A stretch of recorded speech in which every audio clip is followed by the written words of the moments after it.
What's going on, guys? Just want to do a quick video, a little update on the wagon. Just did its third oil change. Now, a little tip for oil: never buy it at the auto parts store. This right here, I mean, I'm not running anything special. This is from Fred Meyer, Chevron brand, 5W30, 1030, whatever you want. Anyways, that's 10 bucks.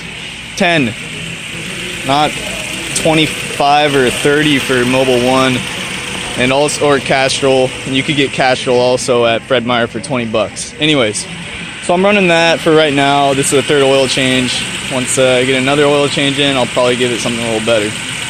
Now, got 600 miles on this second oil change. It's running pretty good right now. It's actually running great. Anyways, things that I cleaned up on it. This throttle body was sticking, the plate that goes back and forth.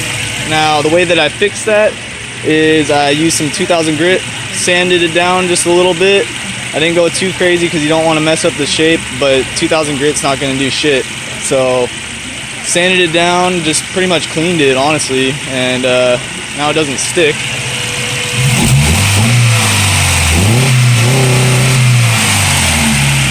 Anyways, so yeah, did that, and also tightened up the throttle cable a little bit because I noticed it was loose. That can also cause it to stick. Now, another thing I did, let's see, stock intake pipe is back on. I was running without it for maybe 3 days. That was kind of dumb, but whatever.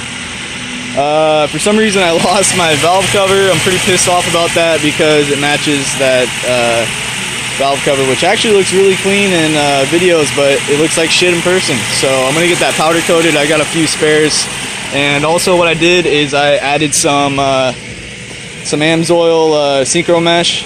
I was actually pretty short or pretty low. Can't really see with the lighting, but that's how low I was.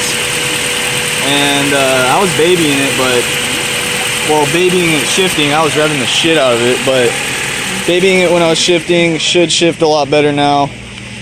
Definitely don't want to run low on your transmission fluid. Another thing that I'd like to mention is I'm gonna have to end up fixing my exhaust. My header is has this flex pipe right here, and it's already smashed down a little bit. I don't know if you can see it, but is what it is. Also fixed my lip so that it sits flush because it started dragging down because the screws got loose. And yeah, just hanging out over here at the shop. Maybe do a little quick peek at some things that I have planned for the future. All right, America, H&R Block has some good news and some bad news.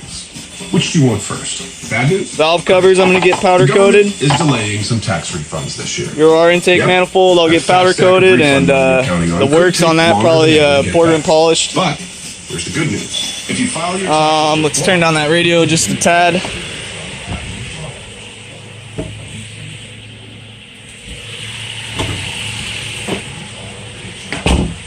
Coming today or make an appointment at hrblock.com. Don't just get your taxes done. Get your taxes won. Walking through all these motors. You know how it is. Coming back here. F20B block sitting on ice. Well, not really, but anyways, F20B block. I'm gonna be doing a stroker, H23, F23, blah blah blah, whatever you want to call it. Essentially, it's a F20B block. Has the iron sleeves, bored out to 87 millimeter. Put the K24 Type S pistons in it.